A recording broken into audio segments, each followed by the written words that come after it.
Este sábado, es decir, mañana, se dará cumplimiento a una de las principales tradiciones republicanas de Chile, la cuenta pública presidencial, la que viene desde la década de 1920 y que siempre es preparada cuidadosamente por los mandatarios. Muchos discursos nacieron no solo en el Palacio de la Moneda, también en las residencias de los presidentes, en donde la vida familiar de los mandatarios se cruzó con el ejercicio de las funciones del cargo. El reportaje es de Jordan Hopia y Mauricio Guajar.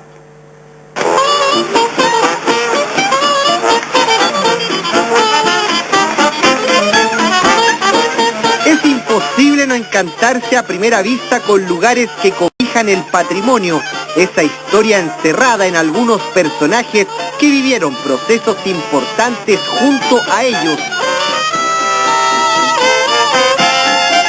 Son fotografías antiguas que inmortalizaron la niñez, adolescencia y juventud de nuestros presidentes de Chile, cada uno de ellos con su tendencia política bien marcada, pero con una vida personal a veces poco conocida, misteriosa en algunos casos e incluso llena de anécdotas que se camuflan tras su intachable y parca imagen pública.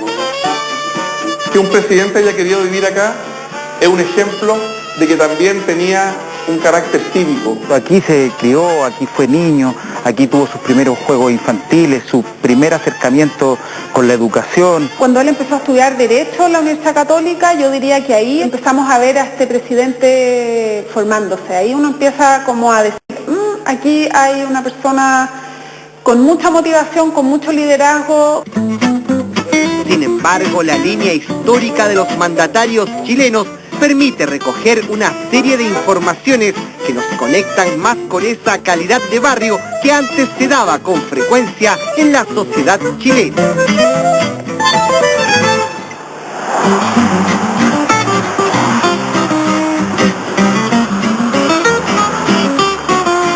Un hermoso verde sobresale en la comuna de Calle Larga. Su angosta ruta principal nos permite llegar a un lugar poco conocido de esta zona de la quinta región. Una casa con aspecto colonial que data de principios del 1800. Fue la residencia durante toda su niñez de uno de los presidentes más respetados de la historia de Chile.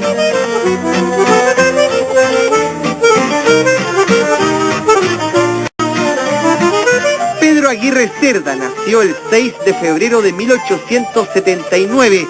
Es el séptimo hijo del matrimonio compuesto por Juan Bautista Aguirre y Clara Cerda, una familia de clase media radicada en el sector de Pocuro. Nosotros estamos muy orgullosos como comuna, como habitantes de esta comuna, que el presidente Pedro Aguirre Cerda haya nacido específicamente en esta localidad. En este espacio, la amistad con Lucila Godoy Alcayaga, nombre original de la poetisa Gabriela Mistral, es una demostración de la importancia que Aguirre Cerda le daba a los artistas chilenos de la época.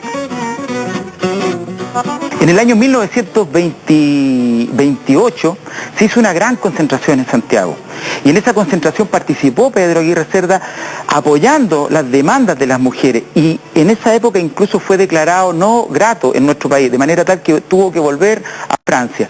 Desde ahí se empieza a conformar una amistad sumamente importante entre Pedro Aguirre Cerda y Gabriela Mistral.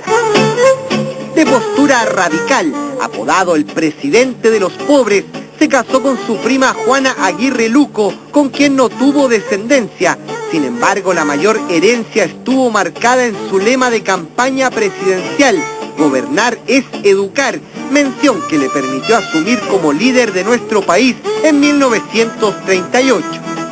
Hay algunas bromas que se hacen y algunos que lo describen que era moreno, bajo, incluso feo, entonces se usa eso en alguna medida para descalificarlo.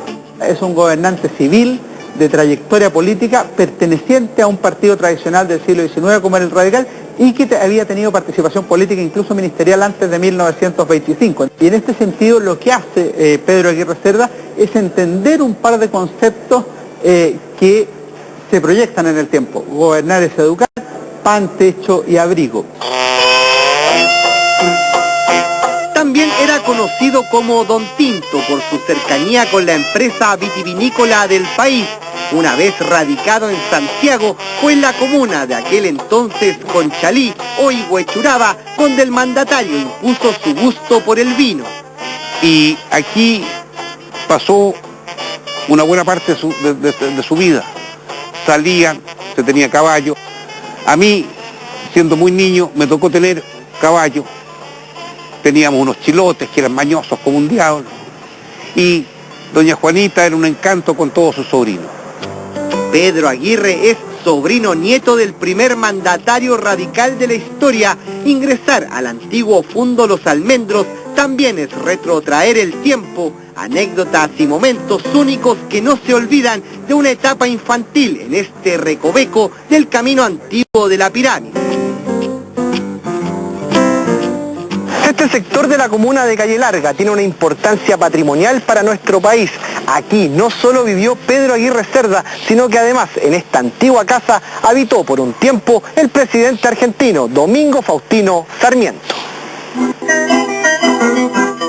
Es el segundo mandatario argentino de las llamadas presidencias históricas tras Bartolomé Mitre, un impulsor de la educación conocido como el Maestro de América.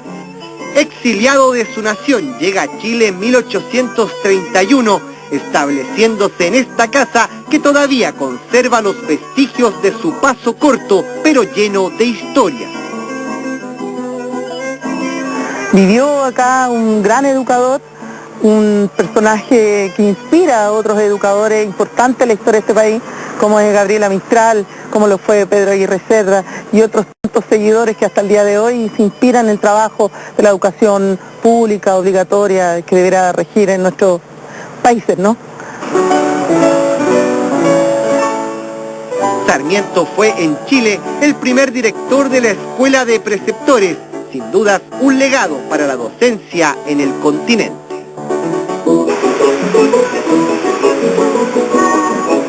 Insertada en medio de los avances modernos con autopistas y encauces de antiguas aguas de riego, se ubica en medio de la comuna de Maipú, la casa del primer presidente electo del siglo XX, el rancagüino Germán Riesco. El Fundo Quinta Rosa sobrevive a pesar de permanecer en una zona de Santiago que crece a grandes pasos, pero que aquí pareciera ponerle un freno al desarrollo. La gran novedad, y que tiene que ver con esta casa, es que a diferencia de otros presidentes que sí iban a vivir al Palacio de la Moneda, en el caso de Germán Riesco decidió seguir viviendo en esta casa con su mujer María Errázuriz y sus 8 hijos. Terreno de 1 hectárea con amplios jardines, un verde sobresaliente y las paredes que conservan la historia de un presidente misterioso e incluso tosco, de pocos amigos y una carrera política muy corta. El caso de Germán Riesco, aparte de su senaturía, que llega a finalizar el siglo pasado, al siglo XIX y comienzo del siglo XX, de inmediato salta a la presidencia de la República. O sea, Germán Riesco, después de dejar el gobierno, no volvió a ocupar cargos políticos, lo que va muy bien con su personalidad. En la vieja casona maltrecha, la distribución permanece inalterable. Amplios salones conservan la mística e incluso el aroma de los años pasados. A la vista, el rastro de una antigua chimenea, las delgadas cadenas de una desaparecida lámpara, un ascensor inutilizable o la puerta de entrada de un enigmático subterráneo engalanan el paso del tiempo. Se cuenta que en una ocasión Germán Riesco hizo un paseo, me parece que fue al Cerro Santa Lucía, y en ese caso había que pagar. Y él se dio cuenta que andaba sin dinero y en vez de decir que era el presidente de la República, se devolvió. Esta casa se transformó en el refugio de esta familia. Germán Riesco, casado con su prima María Errázuriz, quien para la historia de Chile tiene un atributo especial. Es hija de un presidente de la República, Federico Errázuriz Zañartu, por ende es hermana del presidente Federico Errázuriz Echaurren y es mujer de Germán Riesco, es decir, es hija del presidente de la República, hermana del presidente de la República y mujer del presidente de la República. callejón representativo se encubre entre las paredes que de lado a lado abrazan el barrio fundacional de Santiago. La dirección exacta es Philips 16, piso 4, departamento X, el hogar del presidente Jorge Alessandri Rodríguez. Cada vez que uno dice el nombre Jorge Alessandri, la sencillez y la austeridad. Por ejemplo, no quiso cambiarse de casa, no quiso vivir en el Palacio de la Moneda, siguió viviendo en su mismo departamento. Jamás permitió que el cabaret, que hasta hoy día funciona en el primer piso de este edificio, fuera sacado del edificio porque vivía un presidente arriba. Sobrino nieto que lleva el mismo nombre de aquel político que encandiló con su apariencia cercana a la gente y enemiga de los grandes lujos. Y hago un cordial llamado a todos los chilenos sin excepción y a todos los partidos políticos para que cooperen en la obra de reconstrucción de nuestro país. Hijo de Arturo Alessandri Palma, presidente de Chile a principios del siglo XX, tuvo en este departamento con vista privilegiada la Plaza de Armas y la Catedral, un lugar especial para la vida del reconocido paleta. Le decían paleta por la palabra popular de paleteado, ¿cierto? Que es generoso. El paleta en sus caminatas, primero las aprovechaba para retar a los carabineros, que lo estaban cuidando. Y segundo, se iba siempre interrogando a un ministro, que generalmente era el ministro de Hacienda.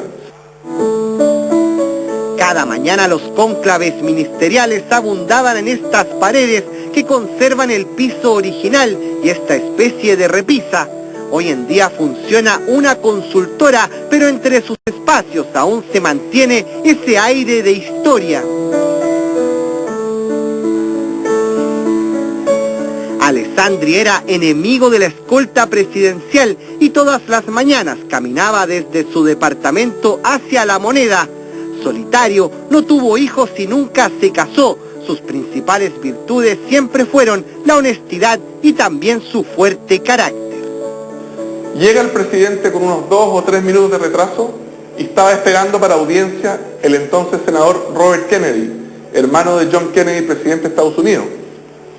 Y el senador Kennedy le hace un comentario como diciendo, qué increíble en estos países de Latinoamérica que el presidente llega recién a las 10:45 de la mañana al Palacio Presidencial. Lo que no sabía Kennedy es que el presidente había estado trabajando desde muy temprano con un ministro de su casa. Y como el humor no era su mejor amigo, hizo llamar al edecán y le dijo, señor edecán, el senador Kennedy se retira. Invitó una vez a su familia a almorzar y una pariente le dijo que no le gustaban las cortinas, le dijo, no te preocupes, es la última vez que la vas a ver, pues no va a haber más invitaciones, y efectivamente no invitó más a su familia porque era una persona que realmente creía en esto de la austeridad.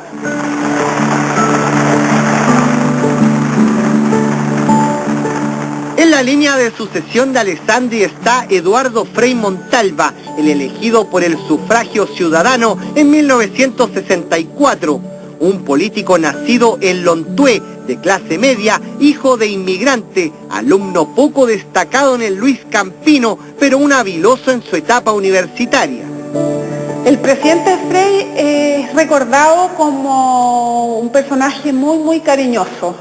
Y los niños que hoy son adultos me han mencionado que lo recuerdan a él como que el presidente me tomó un brazo, el presidente me saludó.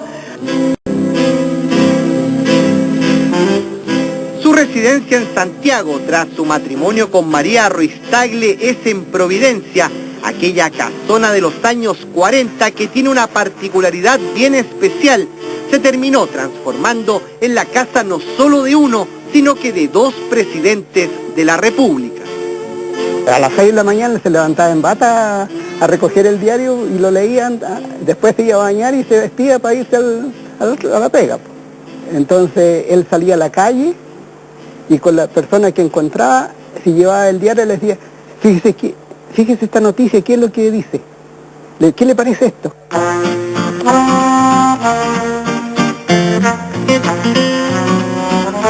A diferencia del rotundo cambio que tuvieron las otras residencias con el tiempo, esta se conserva casi intacta, convertida en un museo. En sus habitaciones se pueden encontrar grandes historias de los Frei.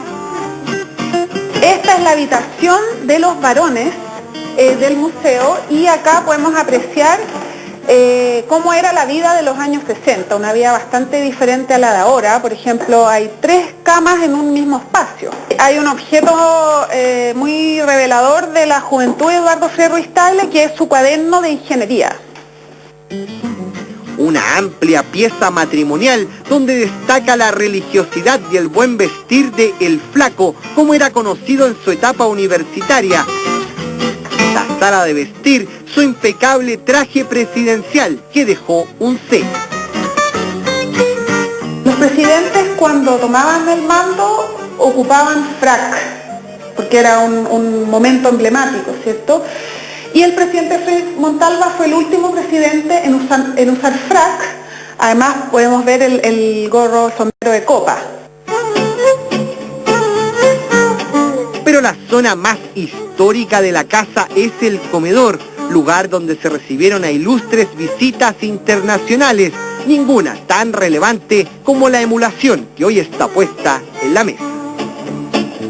Y el presidente Frei Montalva, fuera de todo protocolo, invita a la reina Isabel a cenar a su casa. El puesto en la mesa del expresidente es allá, pero para la ocasión el presidente tuvo que ceder su puesto a la reina. Entonces la reina va al fondo, el presidente va acá. ¿Por qué la reina va allá? Porque por protocolo inglés nadie nunca puede pasar por detrás de la reina. Federico ha sido desde que Eduardo Frei Montalva asumió en el cargo el jardinero de la casa. Recuerda con cada detalle la personalidad del presidente, siempre cercano con sus trabajadores, a quienes llamaba amigos. Nunca una mala palabra, un amante de su jardín con un hobby recurrente. Bueno, él siempre se sentaba aquí en esta terraza, vivía en su jardín, se ponía a leer, y cuando a veces se paraba y yo estaba regando, se paraba y me decía, preste una manguera a mí para yo le ayudo a regar. Y entonces él, para distraerse un poco, se ponía a regar. Ingreso con un recuperado escudo nacional en su puerta principal. La residencia de Tomás Moro 200 fue la casa los últimos 3 años del presidente Salvador Allende. Conserva en su patio el longevo parrón y la antigua piscina. En su interior las lámparas originales y la cerámica y los azulejos que mantienen viva la cocina de la casa. Sin embargo, la historia del mandatario está en otro lugar de Santiago. Aquí pasaron las campañas de 58, 64 y 70. Por eso era conocida como la moneda chica. De hecho, el 4 de septiembre del 70 estábamos acá. En la calle Guardia Vieja se encuentra el hogar del reconocido Chicho. Su hija Isabel habita en un lugar que ha resistido el avance inmobiliario del barrio y que guarda entre sus paredes el lado más familiar de los Allende Bussi. Le encantaba en el fondo almorzar y se sentaba en la cabecera que después le voy a mostrar del comedor, y entonces estaba rodeado de mujeres. 3 hijas que éramos nosotros, mi madre, sus 2 hermanas y su madre, por ejemplo. Y él la hacía feliz, eso lo hacía sentirse así como rodeado de estas mujeres y le gustaba muchísimo. El living sobresale con su imponente chimenea de fondo, donde las imágenes son el recuerdo vivo de un Salvador Allende padre y esposo. Obcecado lector, conservaba una biblioteca abundante donde su sitial era el lugar predilecto para una tranquila lectura. Y si no, su escritorio, donde él recibía a 1 o 2 personas, siempre era el escritorio, pero no el escritorio en el sentido de un escritorio clásico, sino que él estaba este sillón y a eso le gustaba. Y nosotros, cuando él no estaba en las tardes, nosotros cuando volvíamos del colegio hacíamos las tareas en ese escritorio. El comedor de la casa también se transformó en un lugar favorito. Este era su puesto donde compartía con toda su familia. Tras la mesa, algunas vasijas adornan el hogar junto con este cuadro pintado por uno de los más importantes artistas chinos del siglo XX. Yo estaba embarazada de mi hijo Gonzalo y mi madre, con el perro Olivares, que era muy amigo, y otra pareja de amigos, fueron a una parcela Buin, estaban invitados a almorzar, y el Chicho se quedó en la casa, se supone que cuidándome. Y estaba yo acostada y empezó un ruido, primero un ruido, y después cada vez más fuerte un temblor, que fue un verdadero terremoto, muy fuerte, y salió disparado, y me pesca la mano y bajamos la escalera, pero yo decía, a toda velocidad llegamos a la calle, y lo único que atinaba era decir, pucha, decía así como muy impactado, el ruido de los cristales, todo eso. Y en eso se mire como que recién se da cuenta que estaba en calzoncillo. La vida de estos líderes alejados de su imagen pública resalta la normalidad con que cada persona vive su vida. Ellos tuvieron el privilegio de ser escogidos como nuestros gobernantes y dejaron una historia personal llena de detalles y narraciones. Entre el adobe, el cemento y los ladrillos, alguna vez el impulso de una caminata permitió que se marcara una huella por esta, la casa de un presidente de la República.